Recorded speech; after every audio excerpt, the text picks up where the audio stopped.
Hello, everyone. Welcome to another episode of Bloom. We are doing this show and filming today from Washington, D.C. And I am so happy to be here with you all. I want to thank Cheryl, Shannon, Tammy, and everyone else for attending today. For anyone who has not attended our live shows before, this is a very interactive platform, and I want to encourage you all to enjoy the experience with us. If you have any questions that you would like to ask, please type them into the chat box. This time is for you, and this is definitely going to be a good one. So our next guest, Paula Doebrich, is the founder of Happea Nutrition in New York City, and she is a dietitian. She's a former model turned dietitian. And I am so excited for you all to meet her and for us to dive into this discussion. The world of food and consuming and what we should be consuming and how our body works and how our body responds to food can sometimes be confusing sometimes. And that's why it's wonderful to talk to the experts and to see their experiences and to get their advice, to learn what diets actually work and if a diet is actually something that we should be trying to shape our lives around and what healthy eating patterns looks like. So she's done a lot of great work with people who've had diabetes, doing tons of research, and she's just a great business owner and dietitian, and one who is very much so passionate about the work that she's doing. So I cannot wait to introduce you all to Paula, and I'm just going to go ahead and bring her out. Welcome. Hi, nice to be here and see you all. Yes. Nice to see you too. So, for everyone who has not met you yet, can you tell us where you're from? Yes, so I am originally from Germany, and my parents both immigrated to Germany from Poland. So I'm first generation German, and now I'm in New York. So it's Wow, that's influence. amazing. So, how old were you when you moved to New York City? I just moved to New York about 3 years ago in summer 2018 after having lived many places. And I also lived in 2 different states before moving to New York.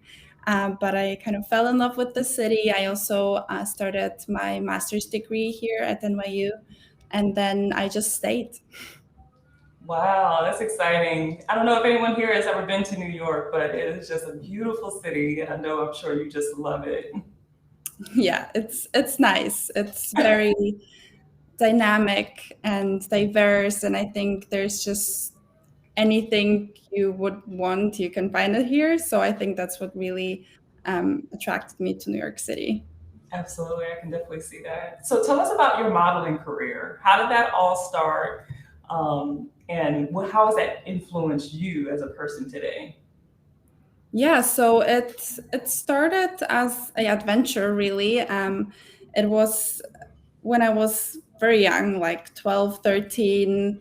I was getting asked by a few scouts in like shopping malls or on the street. They were asking me if I ever considered modeling, and it made me think. And I asked my mom, and we went to an agency, and I signed. And it was really just a fun adventure at that point. I mean, I was 13 years old. And then when I was 15, I transitioned to a more serious agency, and they started really pushing me to. They were preparing me to go to Paris once I turned 16, because that's the legal age where you can go, and that's kind of where everything changed, where it became so serious. And they also, because I was 15, my body started changing, and they put me on a diet because I need to be in shape for Paris. So today, knowing the things about nutrition that I do, I know that as a 15-year-old, being on a like 1,500 calorie diet was definitely not a good idea. Oh, wow. And I think that's where it really started for me, the experience with food that really shaped where I am today, because I started really obsessing over diets and having to be in shape and what should I eat. And I was always looking up all those trends and cleanses, and then just like going crazy with food because I was so hungry, and then going on that cleanse before a job again. And it was just really that was a part that I really don't miss. However, modeling was also very fun. It allowed me to live in many places. I ended up living in almost, I think, 6 countries. Yes, and yeah, visiting many more, meeting a lot of exciting people. So I'm not gonna say it was all horrible, but definitely the eating part shaped me and inspired me to be where I am today. Yeah, that sounds like a nice balance, a nice balance. And I'm sure, like you said, it inspired your business and the work that you do heavily. I love that you mentioned when you were actively modeling about the diets and all these different fads and things like that. Because, it brings me back to like when I first had my first child. And as soon as I gave birth, the number one thing that seemed like it was in my head is getting back to a size 6. And these beauty standards are just so unhealthy, and this pressure that we place on ourselves and in media. This conversation about nutrition is so important. So that's why I'm so happy to have you here, so we can have this discussion, because I think a lot of times it affects women the most, and it can affect our confidence level as well. So can Yeah. you go ahead? Yeah, I mean, I think it's just the problem is that we are constantly made to think that we should be shrinking ourselves, and the smaller the better, the less food the better, the less calories the better. And actually, one of the most common mistakes people make when it comes to eating is not eating enough of, energy, a nutrient, a certain food group. So it really is sad that we still live in this mindset that's very old school, that we should just keep doing less. And even those things, like, our bodies are meant to change, they're meant to be different. Women are not supposed to look like 12-year-old kids their whole life. Yeah. So I think that's very important to remember. Yeah, absolutely. It's a very good point. And that point about, eating more is actually better for our bodies. We have a fitness trainer here as well, so I'm sure she definitely connects with exactly what you're saying. So before I get ahead of myself, but I want to ask you, can you tell us about Happy Nutrition, and what inspired you to start this amazing venture of yours? Yeah, so I mean, the name is very playful. It's happy, but with a P, like the vegetable. So it's a play on the word happy and peace, and like to eat more vegetables. But it's also it's also just kind of, the name is supposed to be fun and playful because I really want to show people that nutrition is fun and enjoyable, and it's not really as serious as we think, and it's not a punishment or that thing where we constantly have to just starve ourselves.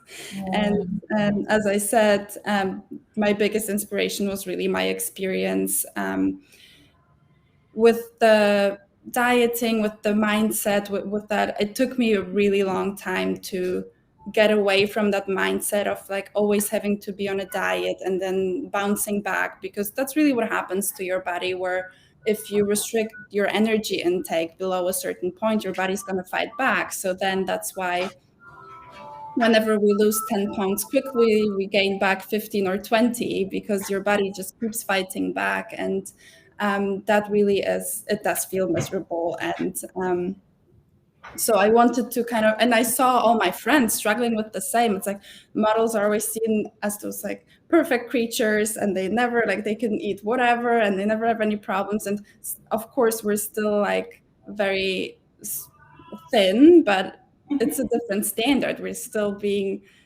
told by our agents and clients that there's a little bit too much here and too much here. And so I saw all my friends doing the same thing, going through the same misery, and always being scared of foods, being scared to eat certain things, or scared to like gain 2 pounds of weight, or like horrible thing. Wow, yeah. And just and then seeing that there's really not a lot out there.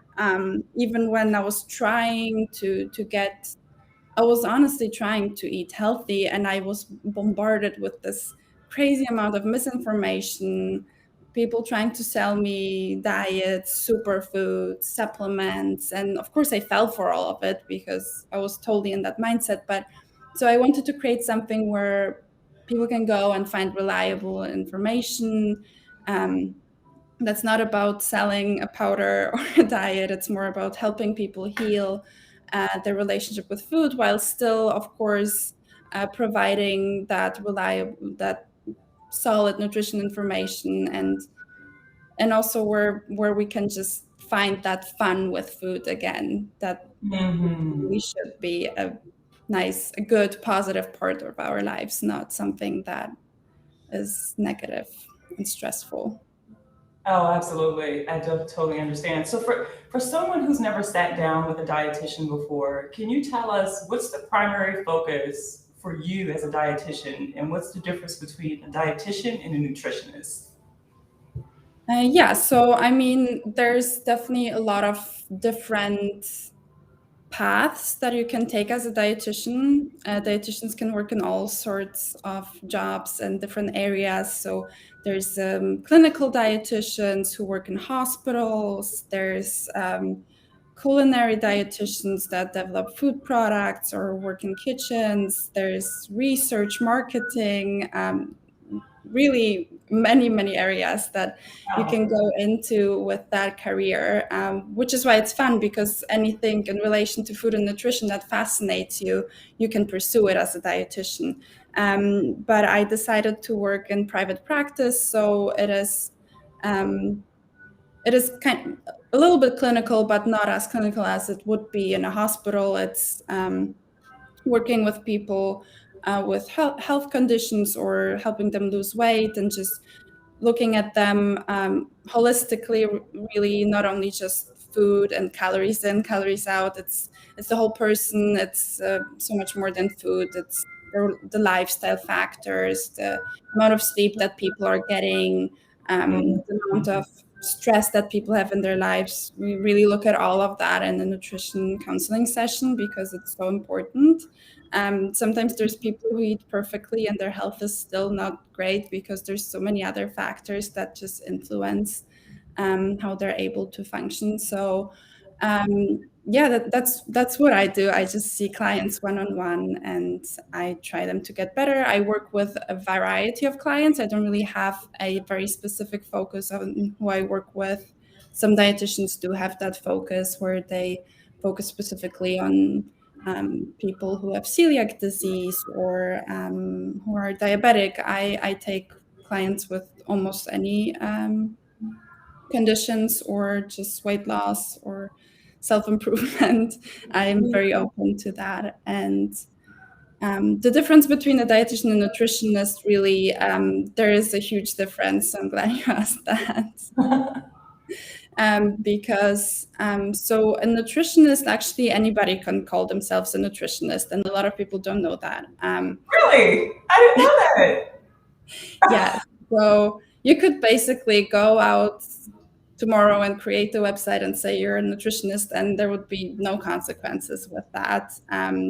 The title isn't regulated by any entity, so it that. really doesn't require any education, anything. A lot of people do have education, and they just didn't pursue the registered dietitian title. So it doesn't mean that anybody who's a nutritionist is bad. Like, you can always look up people's credential, like their education.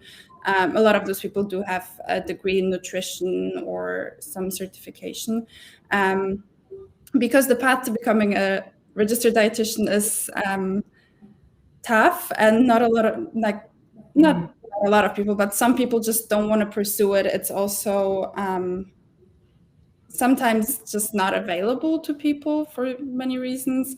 So you need the degree, at least a bachelor's degree, and starting 2024, they will require a master's degree for all dietitians. Oh, wow.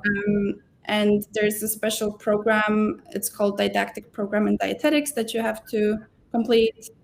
So that these are classes that are specifically overseen by the credentialing body for dietitians, and they make sure we learn the right stuff in those classes that we will need later on.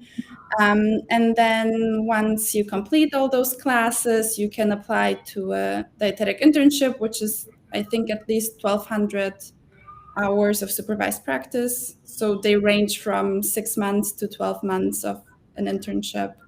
and you go through all those areas where dietitians could work in. So it's you have to be in a hospital, then you do some food service, some community work, and you're trained in all these areas. And once you've completed all those requirements, which is, Wow. you have to write the exam. So you have to sit for the registration exam. And then when you pass that, you're finally done and you can be a dietitian. Oh my goodness. I had no idea. I mean, you're educating me on this as well. I mean, people, let me know in the comments. Did you have any idea that anybody could call themselves a nutritionist? I honestly did not know that. I will definitely admit that, even on the discussion that I am hosting. I did not know that. But I'm grateful for this conversation because now I do know. So let's talk a little bit more about food addictions and what should we be looking for when we're actually going to the grocery store and we're looking at the label? And why is it important for people to have a comprehensive understanding of food labels and the effects of food on their body?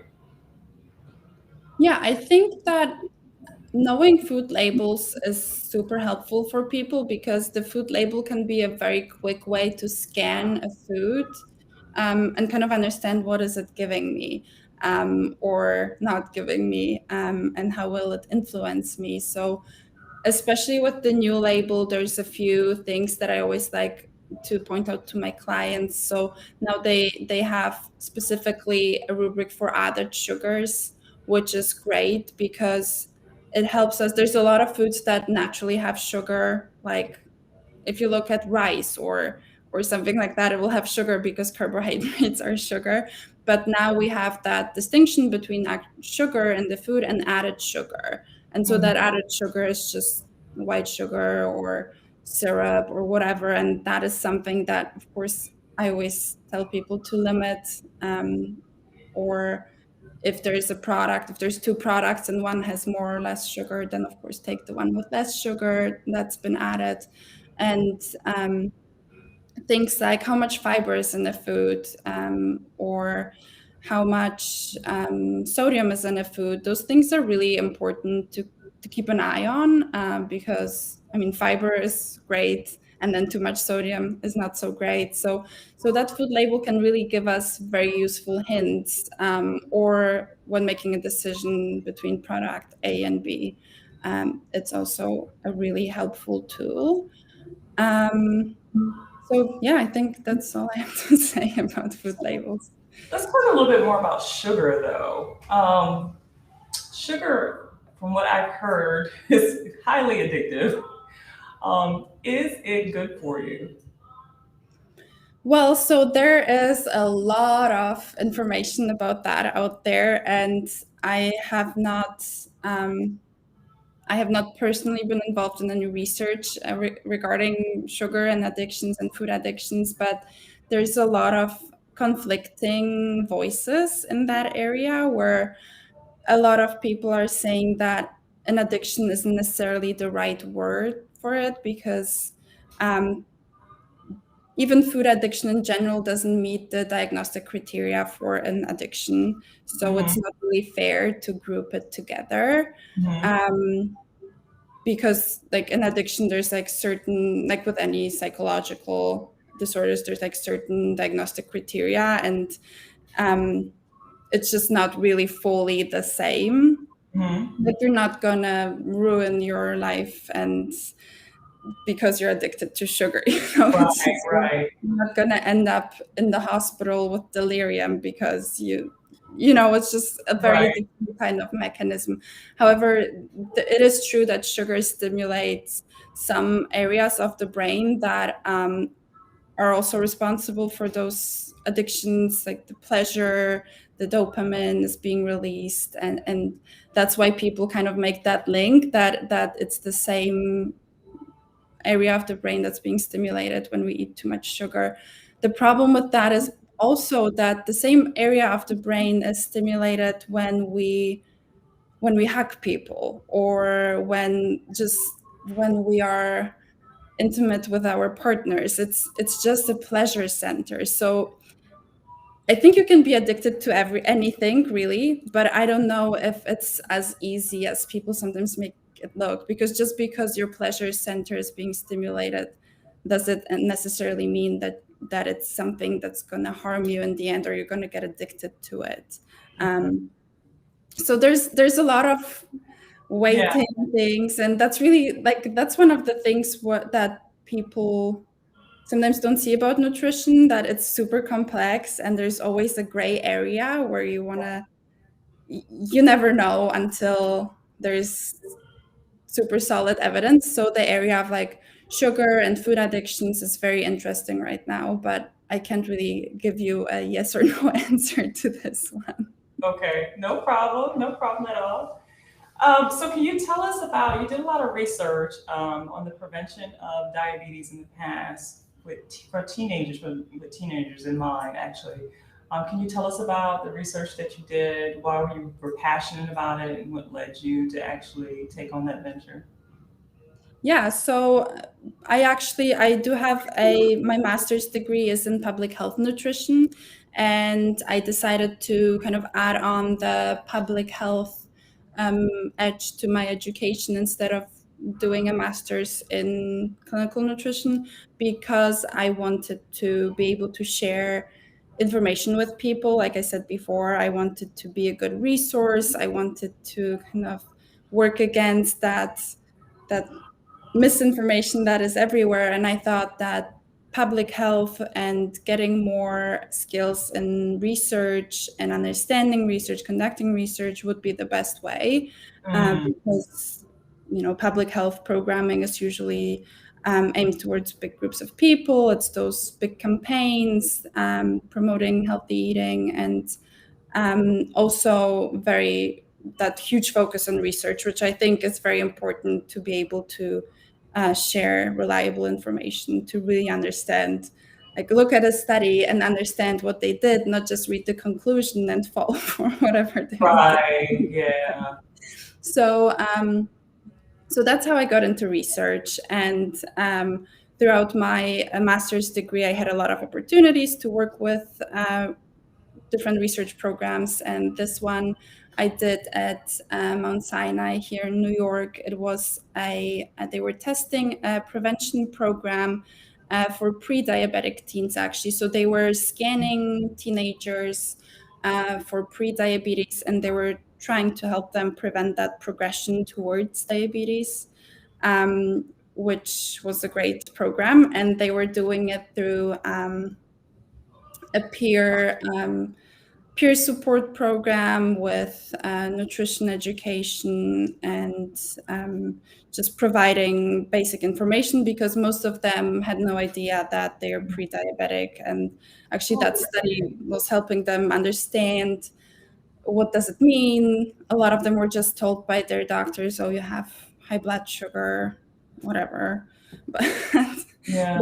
we were actually the ones who were saying, see, this could happen if we don't change it, and here's ways what you can do. And a lot of them actually took it very seriously, and they really wanted to change once they understood their situation that they're in, and what the ways are that they can help themselves. Yeah, that's, I mean, obviously sounds like you're doing amazing work and you're changing lives. I mean, anytime that you can, help steer somebody in the right direction to healing their bodies, I mean, and lengthening their lifespan, I mean, I don't know who wouldn't appreciate that. So for anyone here today who may not be aware of what pre-diabetic or pre-diabetes is, can you explain that for us? Yes, so it's basically there's different parameter, like measures that define what is normal blood sugar, what is abnormal blood sugar, but not diabetes yet. And then starting at a certain point, we just diagnose diabetes, because it's after, like, if your fasting blood sugar is over a certain amount constantly, then you get the diagnosis diabetes. However, if it's just kind of elevated but not really there yet, now that's kind of pre-diabetes, where it's not too late to get that under control, sort of, with, but that's only applicable to type 2 diabetes, of course, because type 1 diabetes is autoimmune, genetic, and it's not really something that we can control. Oh, wow. Okay. So, can you tell us what are some preventative measures that people can take that may be, like you said, predisposed, possibly genetically, to diabetes? Yeah, so diabetes, it's usually if we develop it, like the type 2 diabetes, that is a response to lifestyle factors usually. Um, that is usually in response to um, constantly having elevated blood sugar from what we eat, and but also there's a link between that developing diabetes and high fat intake. So generally, just those diets that are not recommended. And some things that really help are, of course, a healthy diet. So a lot of fiber helps. That's something that really helps control blood sugar because um, even when we do eat, it's like the fruit has too much sugar argument. Um, where we always tell people as dietitians that yes, fruit has sugar, but it also has fiber, and fiber helps you absorb that sugar very slowly, and that way you don't have a spike in your blood sugar. It's just like pretty stable. So fiber is really great for stabilizing blood sugars. But then there's also lifestyle factors that are probably even more important because stress plays a huge role. We now are finding out more and more about how much stress impacts people. Chronic inflammation is a huge factor. And that can be due to diet, but also due to lifestyle factors like exposure to environmental toxins or stress or things like that. And then there's also physical activity, which is very important for having that healthy insulin response.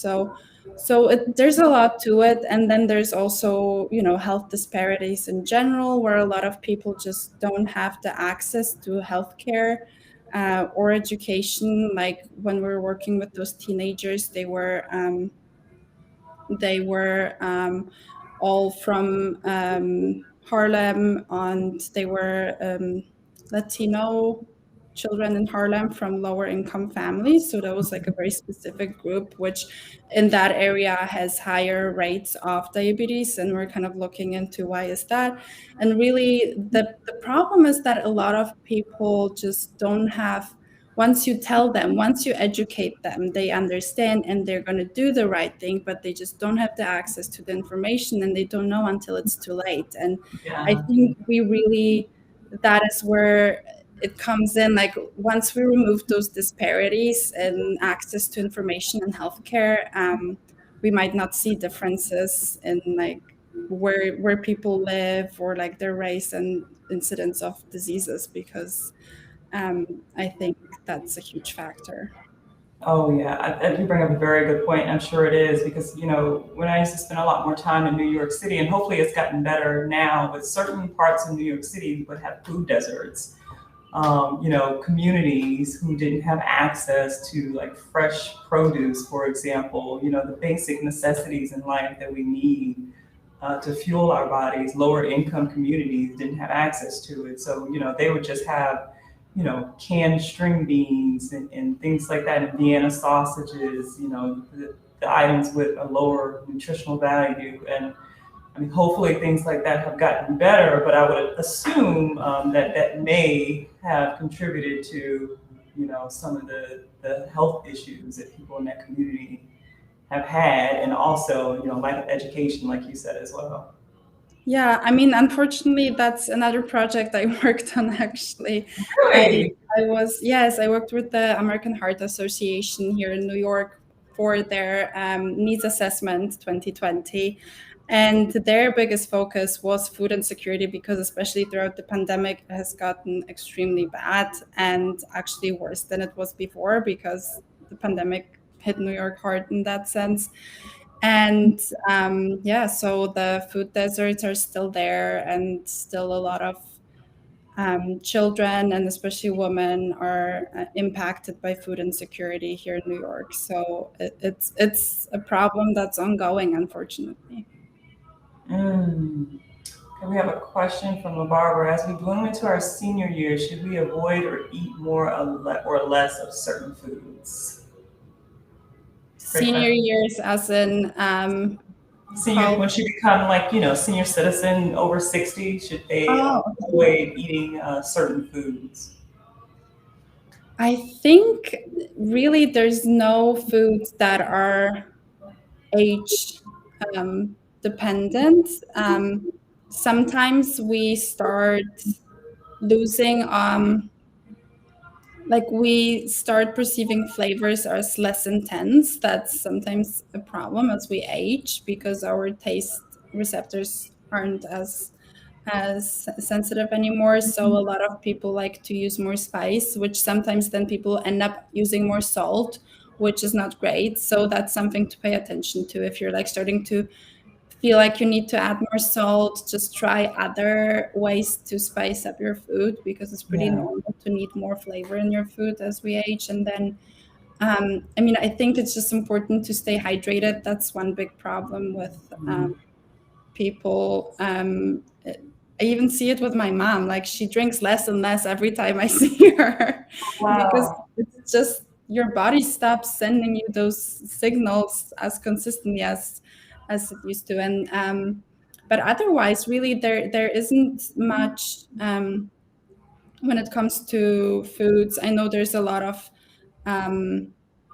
a lot of controversial information out there about soy foods and menopause and things like that, but really there isn't enough evidence to make any very solid recommendations, especially as general, like everybody with a certain age group should do X. It's very personalized. So yeah, I can't really think of much. I have to ask you, what are your thoughts on? So there's so many different diets that's out there right now. But one that's extremely popular is the keto diet. I know a lot of people who say who they've had success with it. But what are your thoughts on it? And are carbs really that terrible? Well, I mean, I would have a lot to say about this, but we don't have all the time in the world. So I'm going to try to keep it short. The keto diet is one of those trends, and really, of course, like the keto diet started as a therapeutic diet. So it was used for epileptic children, actually, and it was very, very effective. But not for weight loss, just for controlling seizures and reducing those symptoms. And it was, of course, never done at home just like that. It was prescribed by physicians and controlled. And so, and now it's just this weight loss diet, which people swear by. And actually, real keto is really hard to do. I think a lot of people are not really doing keto, they're actually just doing low carb because you really the amount of carbs that you're allowed to eat on the keto diet is so small that I really don't think people are reaching that amount because even things that people eat, I don't know, yogurts or things like that, and I think it's just protein, but dairy has lactose and that's a sugar, and you're probably over your carb ratio just by having the dairy, things like that, and but not even that. It's just of course the weight loss will come and it will come quickly because you're cutting out the whole food group and especially the high protein intake probably is dehydrating you a lot, so you're losing a lot of weight quickly. It's really a new branding for the old Atkins and low carb diets that were out there forever, and they always come back in a different name, because keto is more about eating high fat, but really what most people are doing when they say keto, they just do a low carb diet.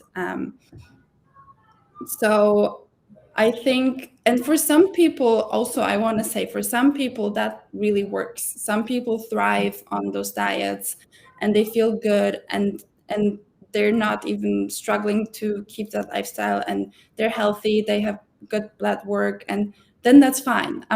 I'm really somebody who supports people in whatever makes them feel good, but also I really don't want to see people push themselves towards this diet when it doesn't make them feel good, because to your question, no, it's not something we have to be doing. It's not, if it worked for your friend, it doesn't mean it's going to be good for you. And carbs are definitely not evil, even though it's been pushed on us for so many years. And I was definitely there. I was terrified of eating carbs. And I remember to this day when I was kind of going through this recovery for myself, and I had bread, and I was like, oh my God, this is amazing. I'm not even scared anymore. Oh, wow.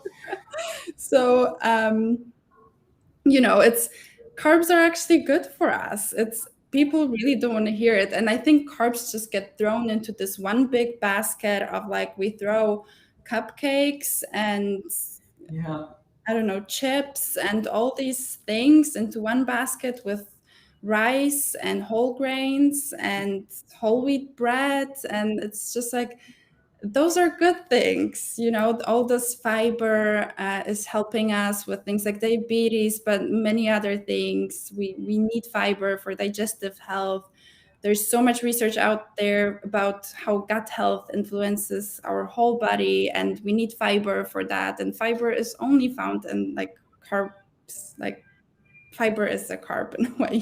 So it's more about what kinds of carbs are we eating. Are we choosing whole grains, fruits, veggies? I mean, vegetables are carbs. Are they bad for us? No.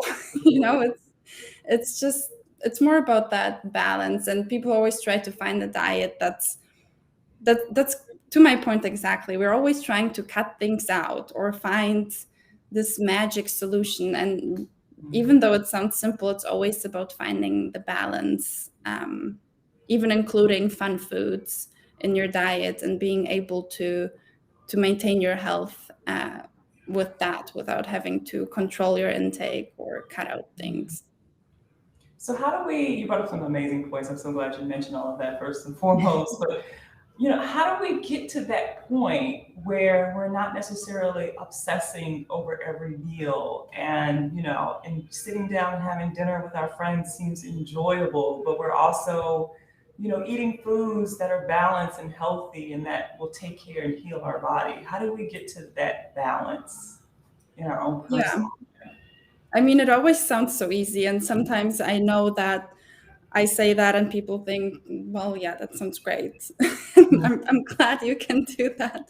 But it's work. It's really a lot of work, and a lot of the support system plays a huge role. Like who are the people that we go to dinner with? Is it your friends who keep making mean comments about what you ordered, and are you able to communicate with them? I'm not saying to cut people out of your life, but maybe you want to share something you learned about Yeah. foods and why that comment was not the best comment. Or even our families can be such a huge trigger.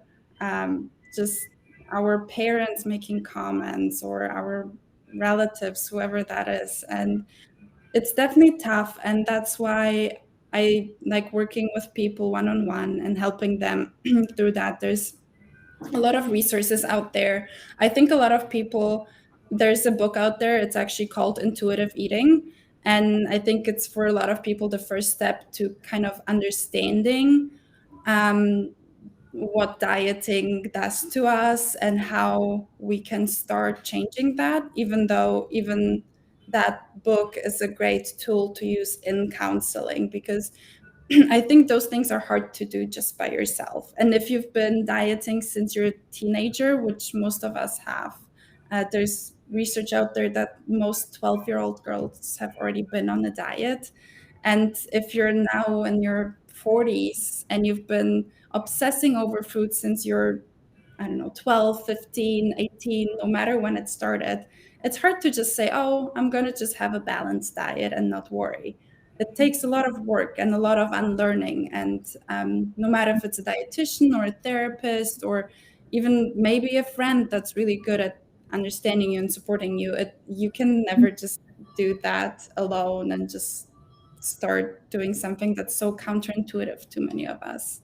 Yeah, I'm so glad you mentioned about family and friends too, because it's a double-edged sword, because if you gain too much weight in someone's eyes, some people will give you those mean comments, and then you get your size 4 or 2, and then you may not want the slice of cake at the birthday party, and then you get targeted as well. It's like, again, like you said, people have to find their own balance and what happiness and proper nutrition looks like for them. But I'm so glad you mentioned that, because I just want to put that out there for people to be mindful and kind with their words Yeah. to people. Food bullying is really a crazy and serious thing, because Yeah. you never know the effects that it's going to have on somebody in private.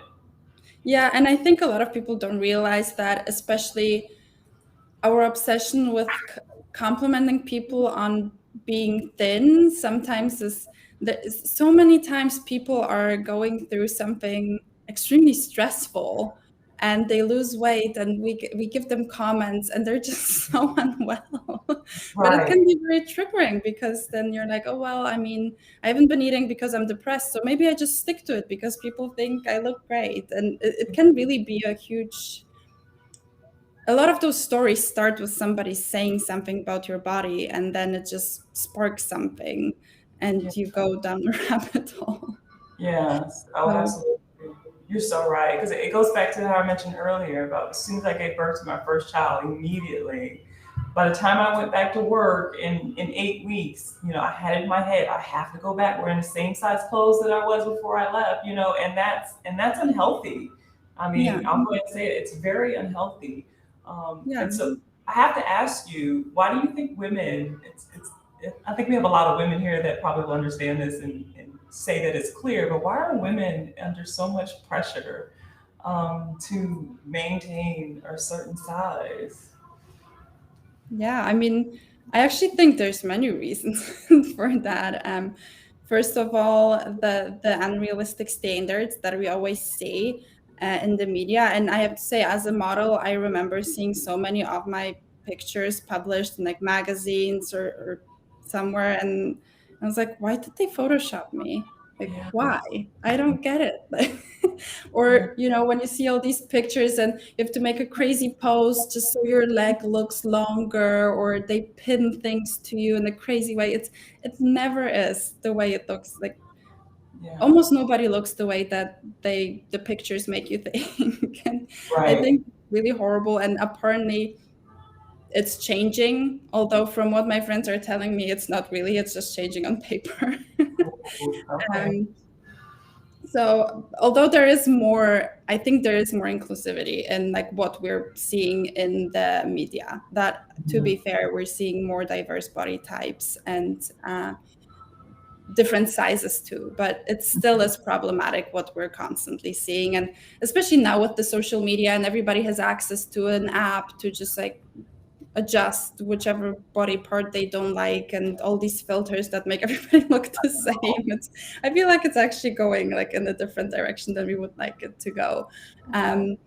But then also, I think just the pressure of constantly having to please people. Like, women are under so much pressure to generally like do well in all areas of life, and they have to be liked and kind and beautiful and whatever, and just so many roles we have to play. And I think looks are a huge part of it, that we think somehow will make things better. Like, so many people tell me they want to lose weight because they think they'll be a better person if they lose weight, and it's just, that's not how it works, but we still are conditioned to think so, for a reason. Wow, that's so sad. And just because you're a size 4 or 6 or even 8 does not even mean that you're healthy. I mean, you just never know. I want to also ask you, children are constantly targeted with so many ads to promote unhealthy food. I know we have a lot of moms joining us in this conversation today. So how do we help our kids develop healthy eating habits? Yeah, I think this is a very deep question in a way, because there's also so much to it. But I think mainly just that the book I actually referred to, Intuitive Eating, goes into that a little bit, but from a different perspective, where they kind of remind us of, remember when you were a kid and you just knew when you're hungry and when you're done eating, and you never really double guessed yourself. And then I think a lot of times it's actually us as adults telling kids what to do. And a lot of people actually that I work with, and that's like a common, like, it's known among dietitians that a lot of people have problems to stop eating when they're, even if they're full, because they're so conditioned by that, like, clean plate clap, and you always have to finish your plate no matter what. And that's something that's so hard to unlearn. and, and it's, I think, just kind of trusting kids that they know what's good for them in a way. And that's super scary. And I don't have kids, so I don't really know if I would be able to do that. It's just the theory.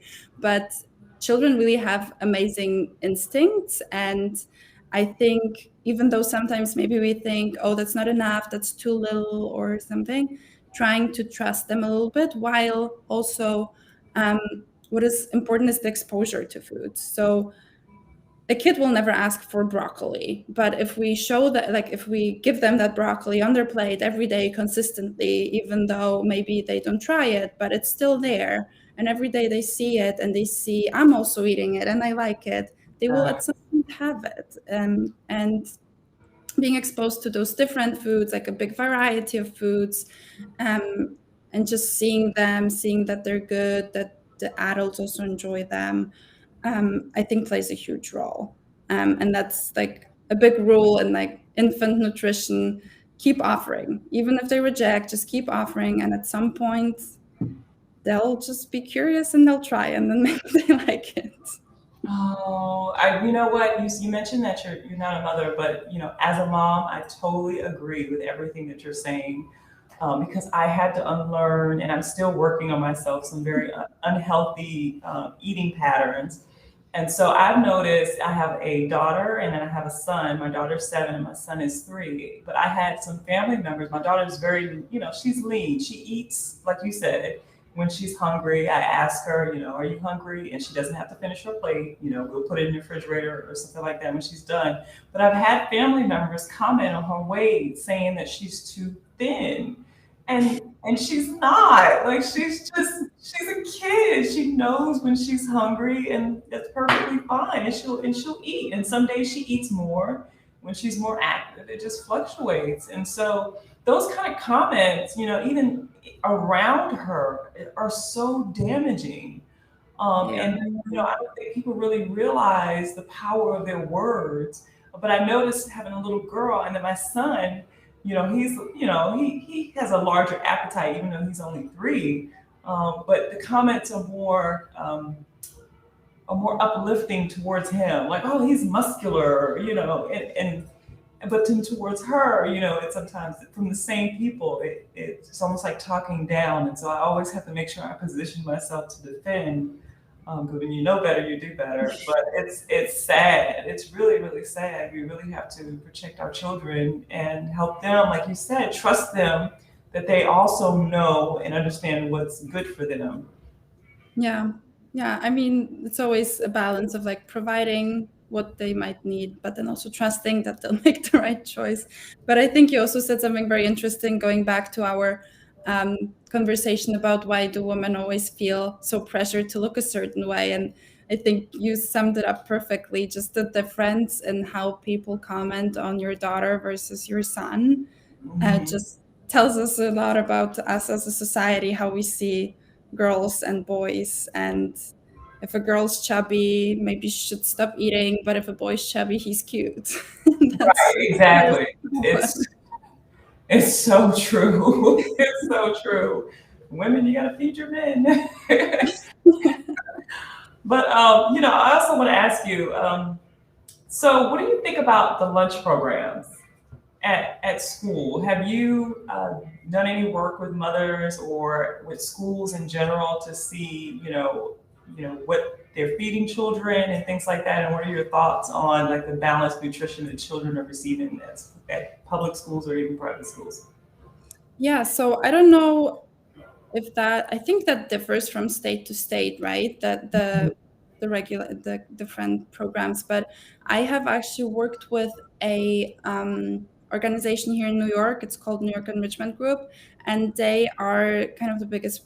Um, they are a group of dietitians who work with school lunch and after school programs to help them um, meet the criteria, because the those programs have to meet certain criteria to be approved, and to get that, so that the programs can get the money back, because they won't if they're not meeting nutritional needs of the children. There's like a certain amount of dairy that has to be provided, a certain amount of fruits and vegetables, and so we helped make those menus. And it was throughout the pandemic, so it was actually a big project because we're helping them with making it all to go, which is a whole other problem, because then you have to make it safe. And Oh. but doesn't matter. I just think it is a great way to, especially in a city like New York, and like I mentioned, food insecurity has been such a big problem throughout the pandemic. And again, the numbers show that mostly who suffers is single mothers and children.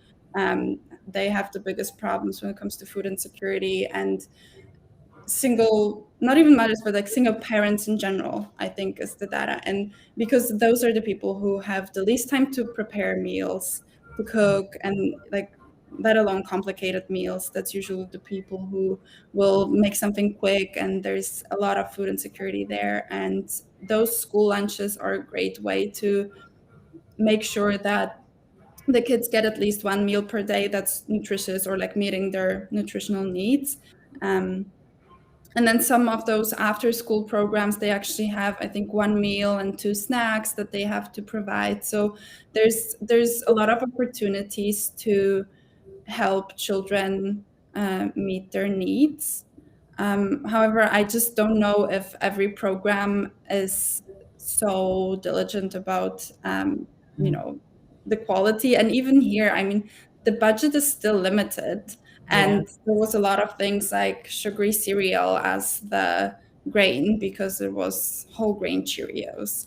Um, and, you know, it's just, they are doing their best, and still there's a fruit to go with it. So it's still better than nothing, but I think we could definitely improve them somehow, and make sure that maybe also the food industry has less of an influence on that. But then we have to do a better job in funding those programs. Absolutely. Absolutely. I can't, think of a better way to end this conversation. You have given us a ton of information that definitely needed to spark conversation, both in our homes, outside of our homes, and just personally as well. Just to make sure that we are living as healthy as we possibly can with our nutritional uh, plan. I don't want to say diet. I'm trying to avoid using that word diet. But just make sure we're taking care of our minds and our bodies, and more so doing, like you said, intuitive eating. So I'm so grateful that you took the time out to have this conversation with us. Martina says, I needed this. I'll make sure to watch the full episode tomorrow. Thank you for the great information, and everyone else have some major takeaways from this discussion. Moderation is Yay. key. Yes. Thank you. I'm so happy to hear this. Yes, thank you. Do you have any final comments that you would like to make? No, I think just kind of summing it up, saying, going back to what you said, trying to avoid the word diet. It's really not about, healthy eating is not about dieting. It's the opposite. It's finding a balance with all the foods, and being able to include fun foods without guilt, like a piece of cake and then moving on, and it's fine. And Yeah. yeah, and all these other factors are always important. It's not just about what we eat, it's so much about how we feel mentally. What is the stress level? Are we moving our bodies? Are we getting fresh air? So I think that's something I want people to remember. Yes, absolutely. So I'm definitely going to take note of that too, and I hope all of you all do that as well, and make sure that we're taking care of our body. Our body is our temple. We only get one of these. And so, when we take care of ourselves, we're able to then, take care of others. A lot of us are parents, and we have family members and just people in general that we interact with. We have to make sure, like Paula says, that we are providing our bodies with the proper balance and nutrition that it needs. And so, Paula, I thank you so much for taking time out today to have this discussion with us. If anyone would like to get in contact with Paula over at Happea Nutrition, I will share her comment and contact information below, so you can contact her directly for any detailed conversation. But again, thank you all for blooming with us today and joining us for the conversation. And Paula, I hope you have a great night, and thank you again, and I will talk to you soon. Yes, thank you. Thanks for having me. Have a great night. Absolutely. Bye. Bye.